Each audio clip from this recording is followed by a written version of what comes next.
simple questions for 100 people. Welcome to our experiment, the 100-person project. I'm Bill Carell, and this is my investigation. This research project is to gather data from 100 beautiful human beings with the sole purpose to see what actually happens across the interviews. The questions are fixed, and all the interviews will remain consistent, with the variable being the actual participants themselves, well, and your answers. It's as if I'm having you, Kate, come sit on my porch to share your thoughts so that I can learn about people. We're looking forward to what we're going to learn when we're complete. Very interested in the people, the process, and the particular story. You will get to know our guests through the interview, so let's dive in. It's my distinct pleasure to have all of us involved in this podcast, all the friends in the world. And let me introduce my guest. Well, how about you do it for me, Kate? You want me to introduce myself? All right. What is your full name? Kate Mollison. No middle name? I generally don't give it out because it's not my favorite thing in the world. So only very select people get to know what my middle name is. Well, no one's going to hear this. It's just between you and me. It's only a podcast. My middle name is actually my mother's maiden name because she apparently didn't like me very much and wanted to give the children something to pick on me about. So my middle name is Rondo, the French Rondeau. That's a beautiful name. Not when you're a small child in elementary school and your first name isn't legally Kate, and so you get picked on for having two first names and two last names. I sound like a failed country singer. So it looks to me like you turned out okay. I play a good one on TV. Rondo sounds like it's some kind of an action thriller spy movie sort of thing, right? Like maybe somebody like Sly Stallone has to be playing the lead. Yeah. All right. Well, now that we know your least favorite name, what would you say your favorite nickname is that most people don't know? Ooh, so I don't really have a lot of nicknames. But one comes to mind was my dad. He always calls me Peaches because when I was a baby, it's literally the only thing I would eat. So even to this day, as a 35-year-old woman, he still goes, "Hey, Peaches," and I'm just like, "Oh, hey, Dad." Like, it's our little thing. So that's marvelous. That is really, really special. You might be the first person that I've ever known that was called Peaches, as a nickname. So now I actually know someone with Peaches as their legal first name. So I do too. Yeah. Her Peaches Abercrombie. Ooh, I know Peaches Finch. Finch, okay. Those are different. Abercrombie and Fitch were close. Finch. Close, I know. I was going to say, that's why I said it. I was like, oh, that's weird. Exactly. So on to the next question. Peaches, when did you first notice what color hair you had?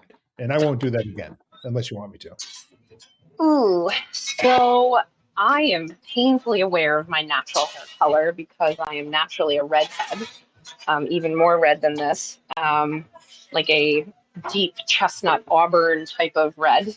And I got picked on a lot as a little kid for being a redhead. So probably like kindergarten, first grade is when I really had that like astute awareness of the importance of hair color and my specific hair color. Wow. That is pretty neat. And so how did you wear your hair when you were a kid? I wasn't allowed to cut my hair, like at all. So I didn't cut it for the first time until after I was 18. So my hair was either, pigtails or ponytails or bangs or all that good stuff. But my mom let me start dyeing my hair in the 5th grade. So I would dye my hair dark brown so I wouldn't have to be a redhead anymore. That's amazing. So I dated a redhead in high school, Barbara, and she sorry. Well, no, it was okay. I'll tell you what, it was good for redheads. Me. We spicy. She said redheads, we're the master race. Yep. Yeah, we're soulless apparently. But there is a redhead convention that happens every year in Scotland. Oh yeah, there's something about the all the gingers in the world get together. Yep. I would love that. So enough about hair for a moment. We may come back to it later on. We might not. You don't. What is the favorite thing for you to do to intentionally waste time?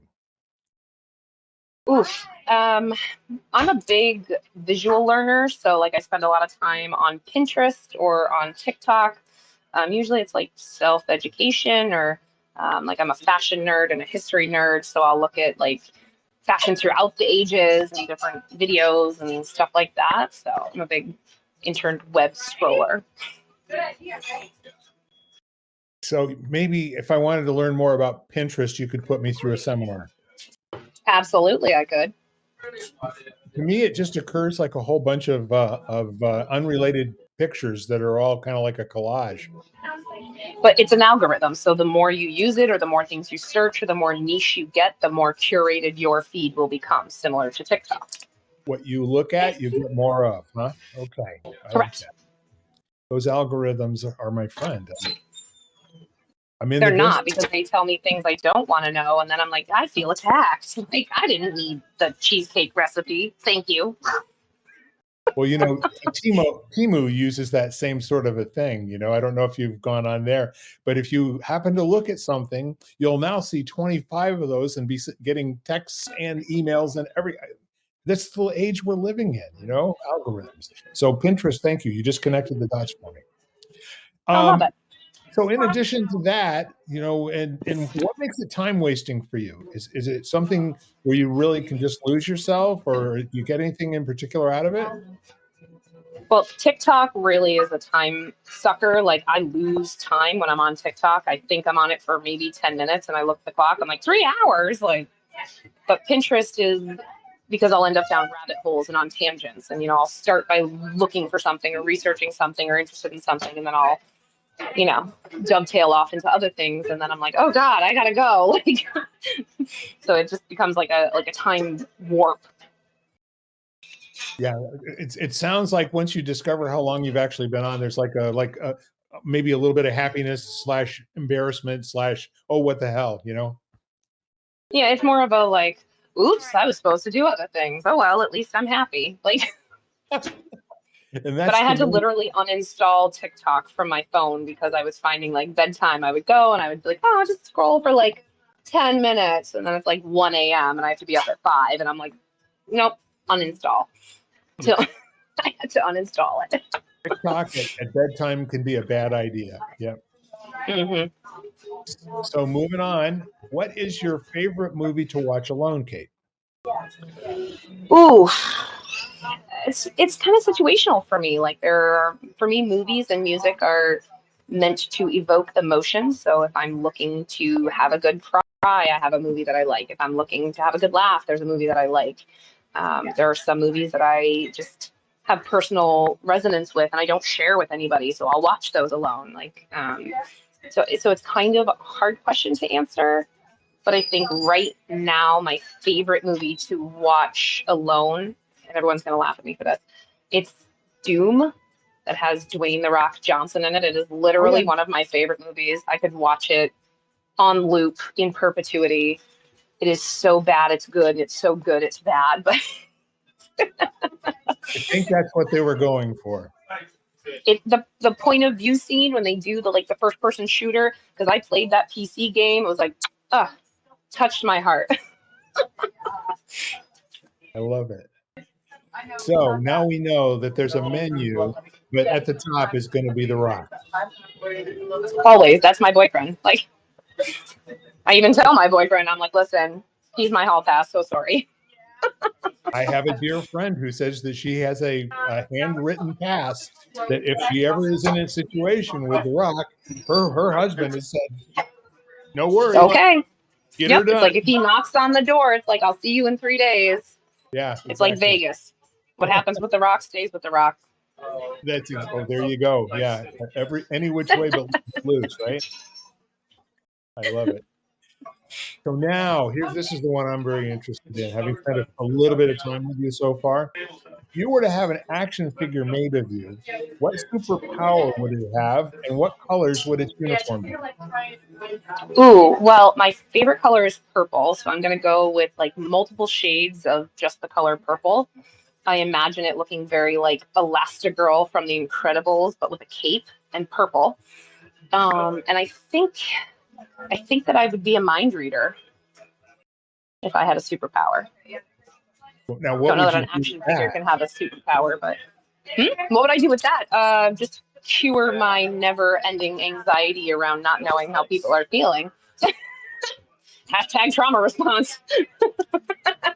There's nothing wrong with a curious mind. Okay, you just want to really pat yourself on the back for that.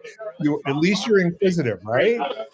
Yeah, I just want to understand people and get to know them. And sometimes people aren't able to share or be open, and to take that pressure off of them and still be able to connect with them in the best way for them is really the Right. philosophy I operate under. So it sounds like it would be more for a personal connection to better understand and be more related to and that sort of thing. Yeah, yeah. You're not out to go for world peace or anything of that nature yet. You're going to start locally and then you'll think globally. Well, I think if we can all connect to each other a little bit better and a little bit easier, wouldn't world peace just kind of become inevitable? Amen. It's a natural progression, isn't it? That whole start treating people the way you'd like to be treated, and don't forget that. Okay. And always understand that you never know where anybody is at. So always treat them with kindness. Exactly. Exactly. So, what did you want to grow up to be when you were 5 years old?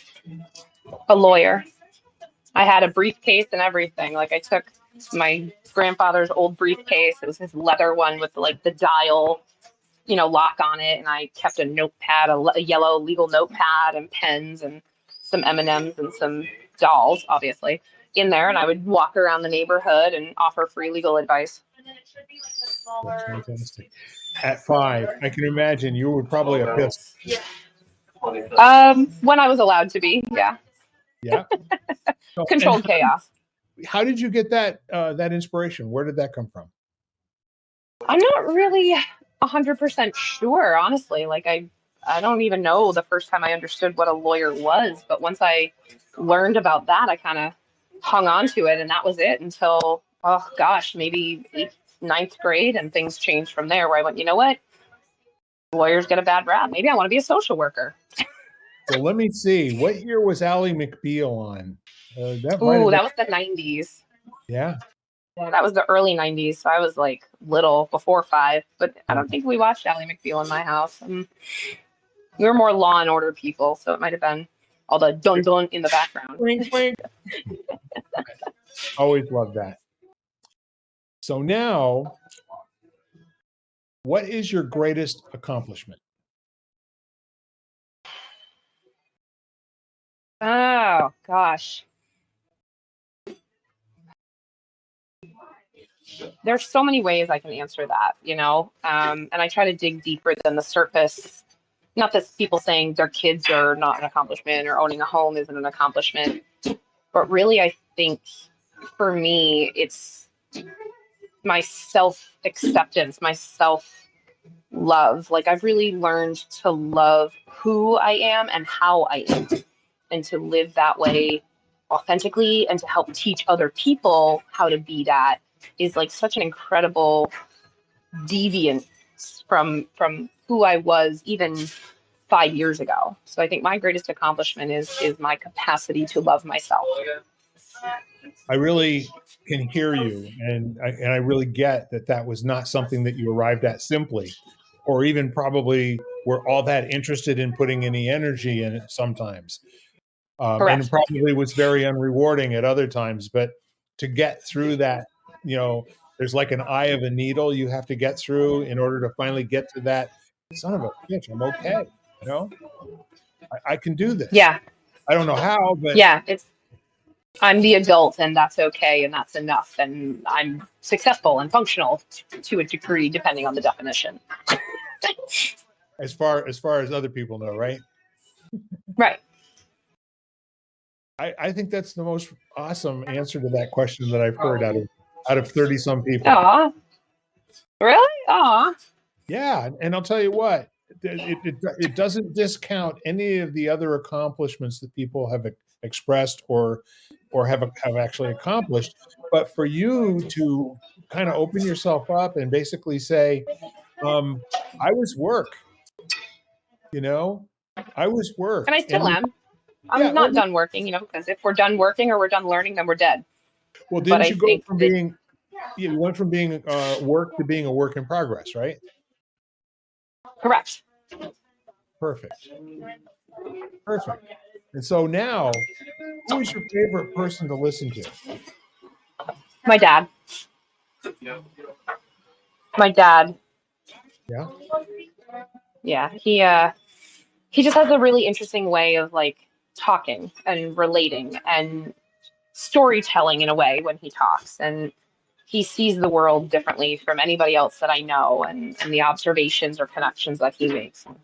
Sometimes he's a little rough around the edges, but it's fun to listen to him share stories of like him being a kid or his adolescence or the experiences he's had. He's also a person who I say has lived 10,000 lives, and I'm just honored and grateful that he and I have such a relationship where he can open up to me and share things with me. And I keep telling him we have to either record it or write it down or something. That it's incredible. I think that's neat. And I love the rough around the edges because that kind of implies authenticity. Like when people are just being real, you know, you get what you get. And sometimes the best I can give you is not really all that much, but it's what I got today. That's what he says. You get what you get, and you don't get upset. I like it. Ex- Expect nothing, and you'll always be Never happy. be disappointed. Yep.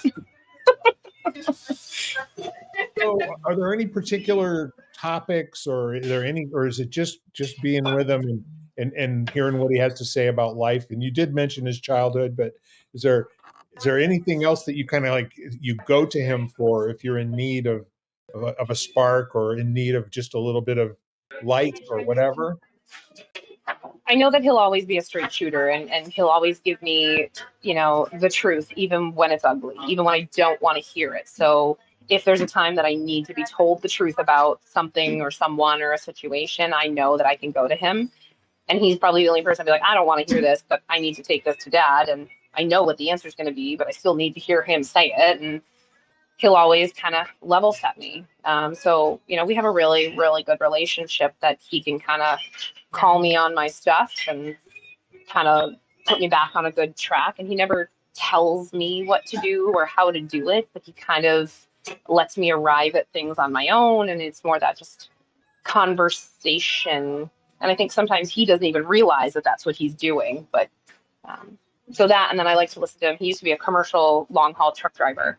And so I like to listen to him. He'll tell me stories about his various, hauls. Like one time he hauled caskets. He worked for a casket company and he drove from Maine to Texas. And he stopped at this particular road rest stop to use the bathroom or something.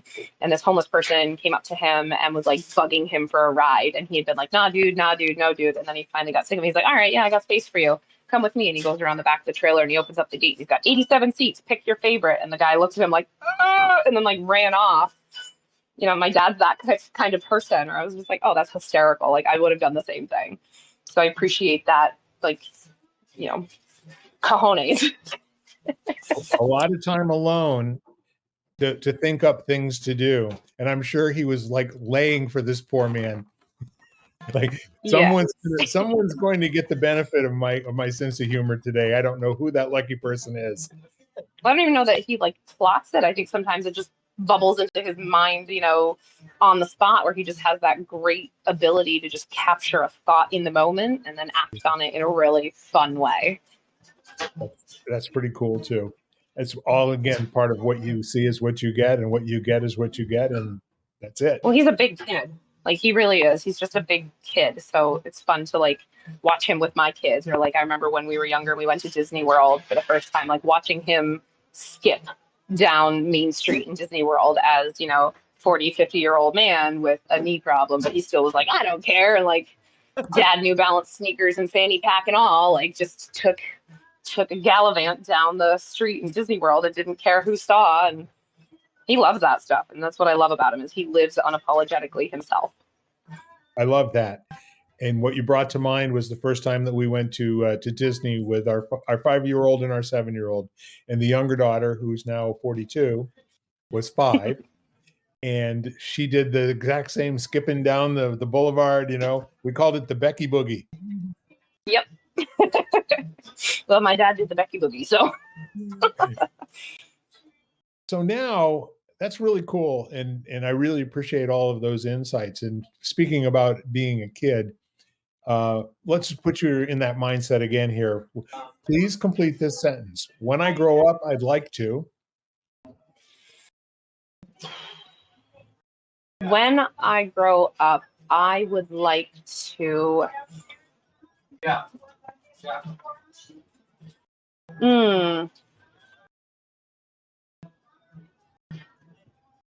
Make a difference. When I grow up, I would like to make a difference. And what would that look like? I mean, I think for me, it's leaving a legacy, having an impact, making a change, having some sort of piece of me that lives on and inspires people or affects change in some kind of meaningful way. To have a purpose in my life while I'm alive is great, but to be grown up and then after I'm gone to continue to have purpose, I'm finding is important. It actually gives you a great now, doesn't it? Thinking in terms of that. Mm-hmm. Yeah, I can definitely see that in you while you're speaking. Mm. Or be president of the universe, whichever one happens first. Well, I thought you already had that one knocked down. No, that's my 4-year-old. Okay. Supreme master of time, space, and dimension.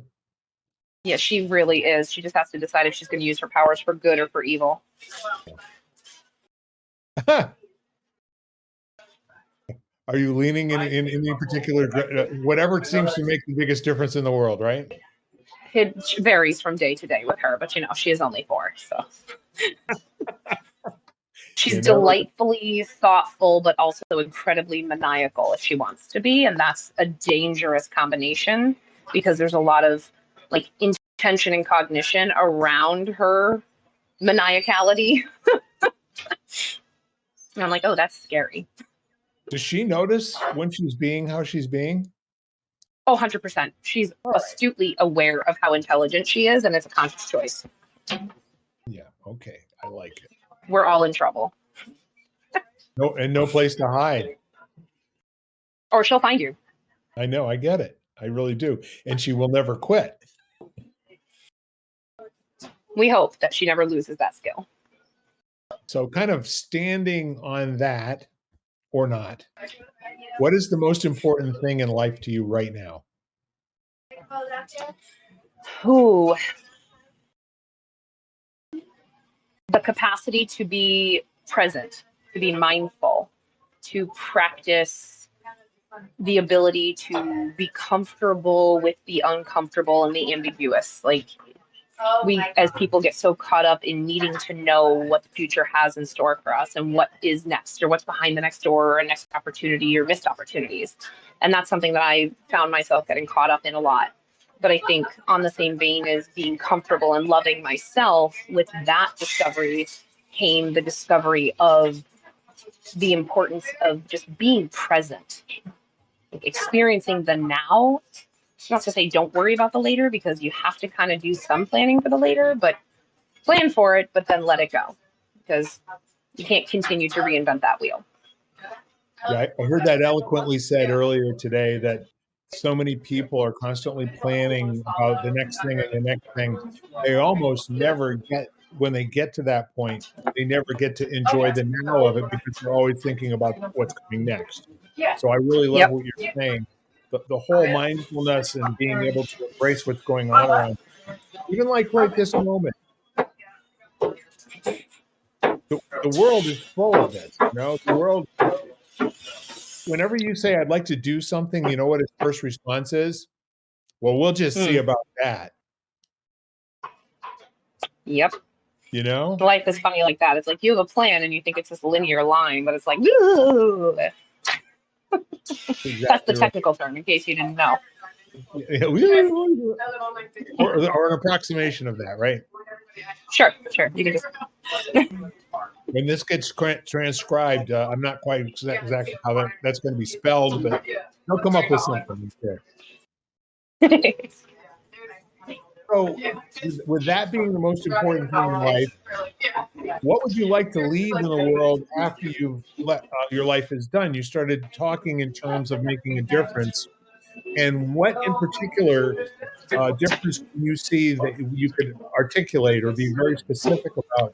Or maybe in this moment, give yourself at least something that's a target that maybe you haven't thought about, or if you have. So Oh, I think right now my goal is to affect change around grief and bereavement. It's literally become my life's purpose, my life's mission, and I would like to educate people on grieving and its processes and the science behind it and the experience with it. But I would also like to change the legislation around bereavement and bereavement leave and bereavement care and death care in the United States. I think that that would be an incredible gift and legacy to leave behind. I agree with you. And it's not something that is talked about regularly, is it?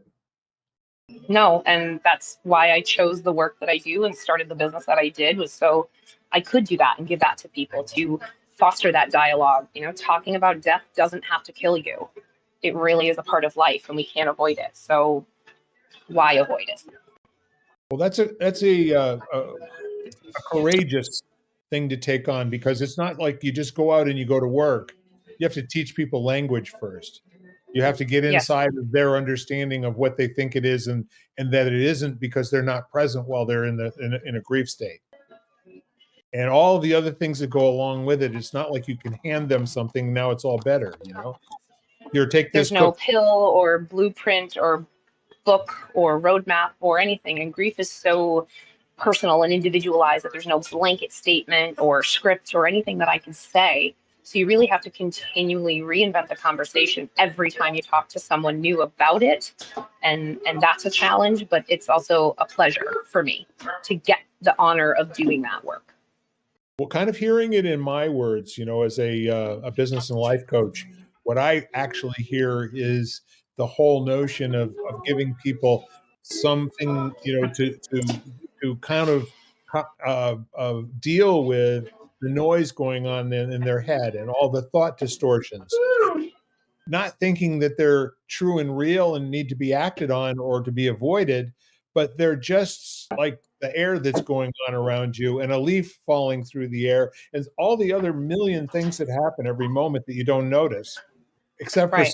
some of them hook you and trigger you. Correct. And it's how And do you not brace for impact and breathe through those moments and accept the inevitables and the ambiguous and the scary and the uncomfortable? How do we get comfortable being uncomfortable? yeah, and it's all about, having it take less and less away from your day instead of spoiling your whole day or your whole week.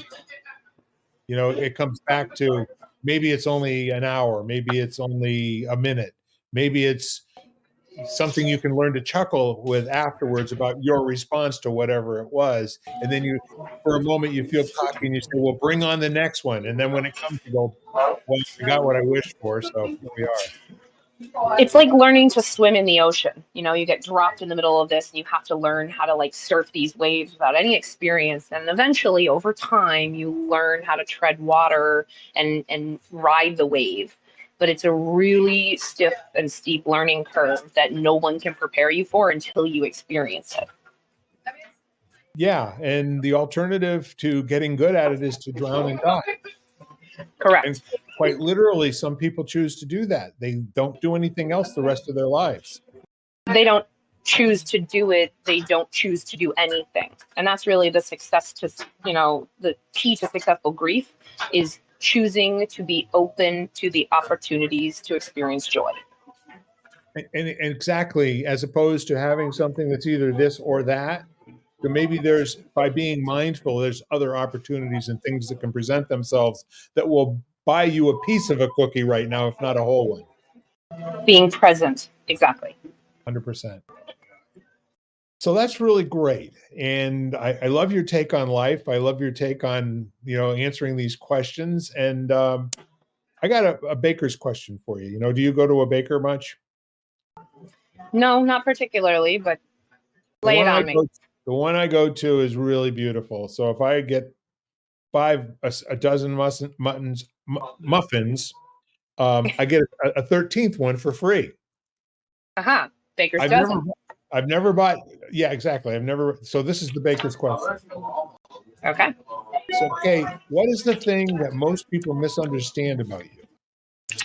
Ooh, oh gosh. That my personality, I am loud and I take up a lot of space and I am excitable and like a puppy sometimes. But really that is because I have ADHD and OCD and chronic PTSD and all of those fun neurospicy things culminate into this really great personality that I just don't apologize for anymore and go, you know what? I am who I am, and this is how I am, and this is how I navigate the world. And I'm not always great at it, but I do my best and I mean well. But a lot of people take the big personality or the loudness as aggressive or bossy or too much or so I think once people get to know me and they understand how my mind works and how I navigate the world, then they go, oh yeah, like yeah, I hear so many times like, oh, I really thought you were the B word when I first met you, or oh, I thought you were like super aggressive and like a lot when I first met you, and I'm like, yeah, I know. And I try not to be, but then I run into the risk of stifling myself. And so I usually forewarn people, be like, hey, if you're going to hang out with me, just understand I take up a lot of space. So sorry ahead of time if that's a problem, but let me know. And there's the door. Well, I'll tell you what. Just for the moment, imagine a fish trying not to be a fish, right? Unless it's called Wanda. Exactly.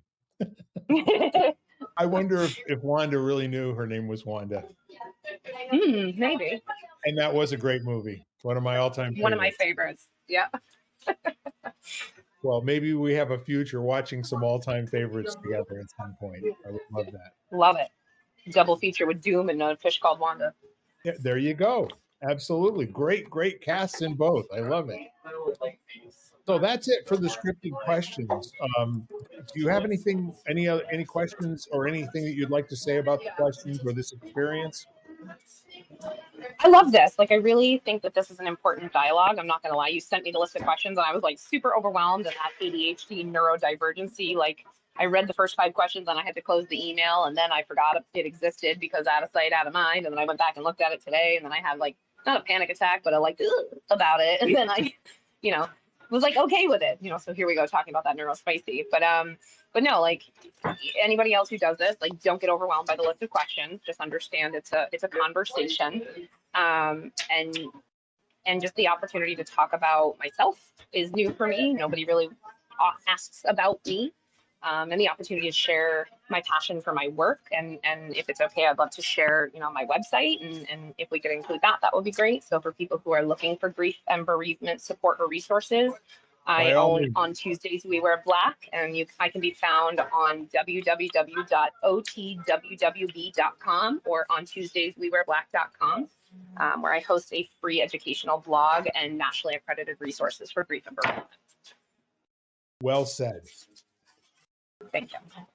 Now, before we part, do you have any questions for me? Ooh, what was your favorite cartoon as a kid? My favorite cartoon as a kid. There were so many.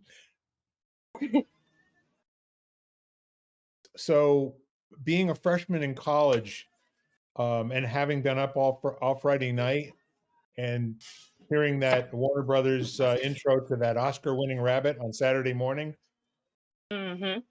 and never my Siri is so beautiful.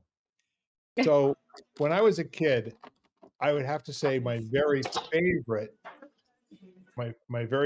one was probably Deputy Dog, Ooh, love Deputy Dog. because they were all misfits. Mm-hmm. They weren't better than anybody, and they all had these really quirky personalities and really strange way of speaking, very distinctive. Hmm. And, and then probably close behind that would be all the Popeye episodes. Oh, that's a good one. But I really felt let down when I ate spinach. Yeah, I hear that a lot. That's because you're eating it out of a can. You got to eat it fresh. So thank you for asking that probing question. Now you know my deepest, darkest secrets about Popeye The and real that. question is, do you like spinach?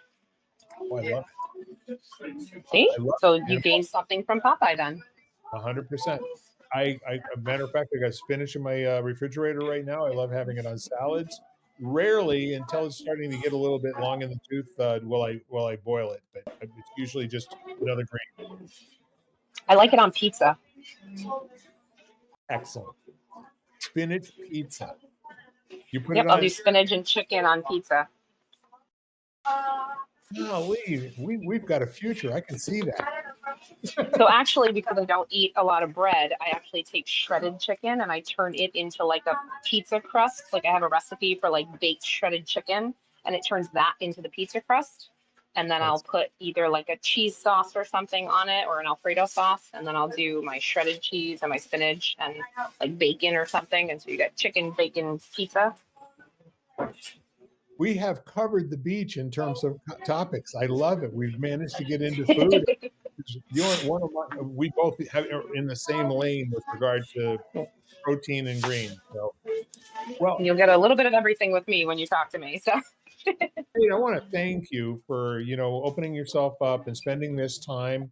And we really did get an opportunity to experience what the world looks like while you're trying to do something. And it'll be very interesting to see how my producer enjoys what we've gotten done here today. I enjoyed this immensely. I appreciate the opportunity for it. Absolutely. Before we say goodbye, I just want to reach out and invite all of you, my listeners, uh, to call somebody or text them or email them and let them know that your world works because they're in it. Let them know that you love them and that you're looking forward to seeing them again soon. With that said, anything else, Kate? That's it. All right, y'all. Bye bye for now. You've been listening to Simple Questions for 100 People, part of the Exvadio Podcast Network. You can find every episode at exvadio.com/podcasts, the Apple Podcast app, Google Podcasts, Spotify, iHeartRadio, and wherever you find podcasts.